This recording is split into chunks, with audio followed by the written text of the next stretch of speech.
Finally, nakabalik na si Asta sa Clover Kingdom, so meaning dito na magsisimula ang final battle sa gitna ni Yuno, ni Asta at nitong si Lucius Zogratis. However, bago mangyari yun, matutunghayan muna natin kung paano patutumbahin ni Asta itong si Damnatio. Especially now na na-witness ni Asta kung gaano karumal-dumal na pinatumba nitong si Damnatio ang mga miyembro ng Black Bulls. It's the updated review, but kung nagugustuhan mo ang ating chapter reviews ay siguraduhin mo nang naka-like, naka-subscribe at na-ring mo na ang bell button. Now I suggest bago mo panoodin ang video na ito ay panoodin mo muna ang ating previous chapter review para sa Black Clover chapter 364 para makapag-catch up ka naman sa kwento ng chapter na to. Ngayon mag-proceed na tayo sa pinakaunang page ng chapter 365. May kita natin dito na na-feature itong si Nero habang iniisip niya na kapag napatay siya ay magiging delikado yon para sa lahat ng mga miyembro ng Black Bulls at hindi lamang para sa kanya. Dahil as you know nga, sa pamamagitan ng magic nitong si Sekirei ay naisisil niya ang mga wounds at ang pain na nararamdaman ng mga miyembro ng Black Bulls. At may kita din natin sa sumunod na panel na nandito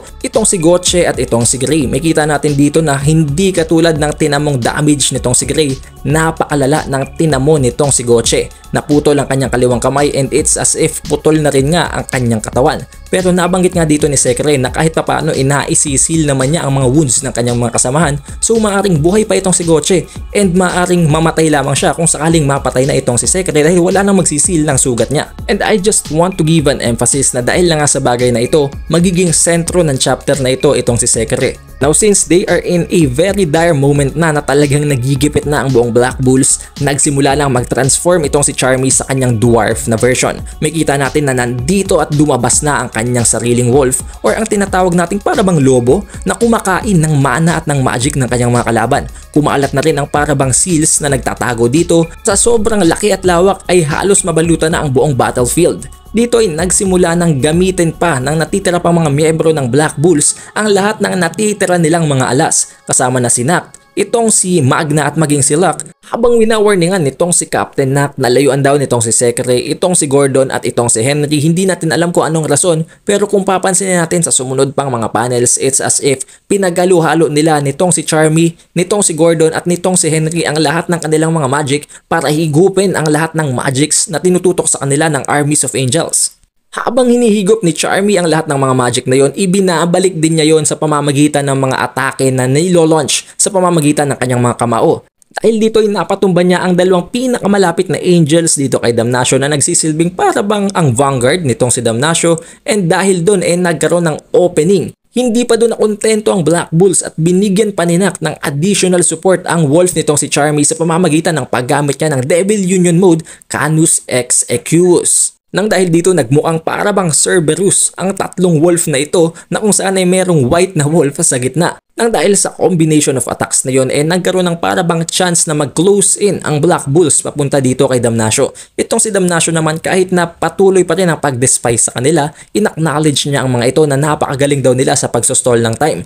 Kung baga, ina-acknowledge nitong si Damnatio na napakagaling ng mga ito sa patay ng oras dahil alam naman ni Damnatio and aware naman siya na ang ginagawa lamang ng Black Bulls ay ang i-delay siya para makumpleto na ang ritual sa Door of Destiny para makabalik si Asta sa Clover Kingdom. Therefore, magkakaroon na sila ng counter para kay Lucius. Ngayon nang dahil nga sa kinakaya na ng Black Bulls ang mga binabato niya, nagdesisyon na siya na mag-resort na sa magic na ibinigay sa kanya ni Lucius Zogratis. Matapos niyang ibukas ang kanyang grimoire ay nagsimula ng parabang mag-split at magkaroon ng napakadaming slashes sa katawan nitong si Charmy. Hindi na napigilan ni Charmy ang pag-ataking ito at kasama nun ay napatumba na maging ang wolf na kanyang naisamon. Dito na nagsimulang magbigay ng explanations itong si Damnatio. Nabanggit niya na nabigyan ng panibago or ikalawang attributes ang mga iilan sa paladins na napili nitong si Lucius at isa siya sa mga yon. Napaka-chill dito nitong si Damnatio na habang nilalapitan siya nitong si Zora at humahaya sa kanya ng isang napaka-solid na suntok, nag-e-explain pa rin siya. Sinabi niya na ang naibigay sa kanya ay ang supreme ranking devil na si Baal.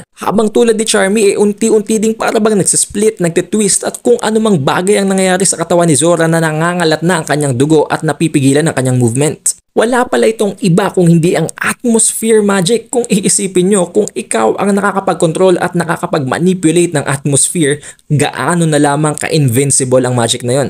Hindi mo makita, hindi mo malaman kung saan nanggagaling at basta ka na lamang magtatamo ng damage. Nang dahil dito, maging si Vice Captain Nack na ginagamit ang Canus Ex Equus ay hindi napigilan ng atake at napilitang mapatumba na lamang habang tinatanggap ang atmospheric attacks nitong si Damnatio. Hindi pa sumuko ang Black Bulls at nagpatuloy pa rin ang kanilang retaliation. Ginamit pa rin ni Henry at ni Gordon ang kanilang castle ng Black Bulls para mag-launch ng isang parabang headbutt na attack dito kay Damnatio. However, imbes na tumakbo at magdepensa si Damnatio, lalo pa niyang sinalubong ang atake ito. Hindi lang yun, maging itong si Nack na unti-unting pumapasok sa kanyang elf form ay naglusob dito kay Damnatio para lamang masaksak sa kanyang katawan. Kahit na ang napaka-extraordinaryong speed nitong si Nack ay hindi na iwasan ang ataking ginagawa nitong si Damnatio. Wala siyang nagawa kung hindi sumukan na lamang ng dugo. Habang itong si Magna naman ay nagpipilit pa ring lumaban. Tinangkapang gamitin dito nitong si Magna ang technique or ang magic na ginamit niya laban kay Dante na dahilan kung bakit tinalo nga niya si Dante.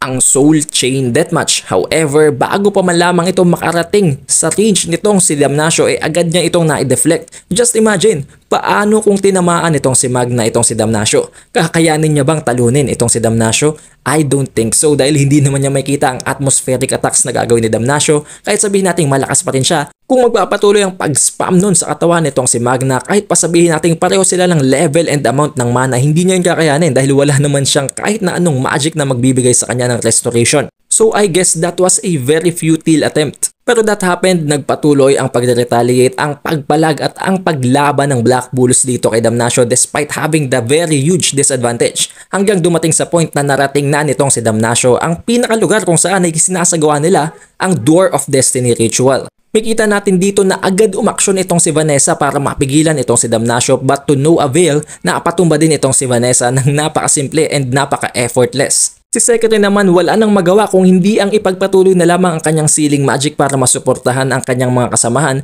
pero habang nangyayari ang bagay na ito, nagkaroon siya ng flashback wherein wala na sana siyang pakialam sa buhay niya. Tapos na sana ang parabang misyon na ibinigay sa kanya ni Prince Lumiere, pero nang dahil daw kay Asta nagkaroon siya uli ng emosyon, nagkaroon siya uli ng feelings at nagustuhan niya pang mabuhay despite being alive for 500 years bilang isang ibon na walang kahit na anong nararamdaman. Inamin na dito ni Secretary na talagang napamahal na siya sa Black Bulls. However, ang Black Bulls na kanyang mga kaibigan at minamahal bilang pamilya ay unti-unti nang binubugbog at pinapatay nitong si Damnatio. Kaya wala na siyang magawa kung hindi ang sumigaw na lamang at humingi ng tulong kay Asta. Habang sinasabi naman nitong si Damnatio na this time, it is the end. So it means papatay na talaga ni Damnatio ang lahat ng mga miyembro ng Black Bulls. However, nag-appear na ngayon si Asta, meaning natapos na ang ritual ng Door of Destiny at nakapag-teleport siya mula sa Land of the Sun papunta sa Clover Kingdom. Habang binibigyan ni Asta ng napaka-soft at napaka-mild na headbutt itong si Secretary, may kita natin ang napaka-rageful at napaka-galit na emosyon itong si Asta maging sa kanyang mga mata habang sinasabi ni Asta na thank you everyone. Biglang nakaramdam ng relief ngayon itong si Secretary at habang tinitingnan niya itong si Asta nakikita niya ang imahe ni Prince Lumiere. It's as if talagang si Asta talaga ang nakatadhana at si Asta din ang nai-image nitong si Secretary na ang magiging susunod na Wizard King. Habang sa last panel makita natin na unti-unting lumalakad si Asta at sinasalubong si Damnatio. With an editor's note na nagsasabing and so he arrives, the hope of the kingdom. So meaning sa susunod na chapter ay mawi-witness na natin ang laban sa gitna ni Damnatio at ni Asta. Although alam natin na napakatindi ng magic nitong si Damnatio, napaka-invincible at literal na invisible nga ang isa sa kanyang mga magic. Alam naman natin ang mangyayari sa laban na ito. Magwawagi si Asta and nang dahil na nga sa ginawa ni Damnatio sa mga miyembro ng Black Bulls, surely igaganti ni Asta ang lahat ng mga miyembrong ito ng kanyang mga kaibigan. Kung napakalakas na nga ni Asta sa kanyang napaka-calm or napaka-hinhin na emosyon, paano na lamang ang Astang itong punong-puno ng galit ngayon? It seems itong si Damnatio ang magre-receive ng pinagpraktisan nitong si Asta. Siguro itong si Damnatio ang pinakaunang tatapusin ni Asta gamit ang kanyang Zeten. The only thing I can say here is that RIP Damnatio and maaring makasunod pa nga dito ang ilang mga miyembro pa ng Seven Ryuzen kung itong si Asta nga nakapag-teleport. But that's all para sa ating chapter review ng chapter 365 ng Black Clover. Kung nakaabot ka sa huling parteng ito ng video, siguradong nag-enjoy ka, kaya mag-iwan ka na ng like, ng subscribe at i-ring mo na din ang bell button. It is the updated Vibandal. See you on the next one.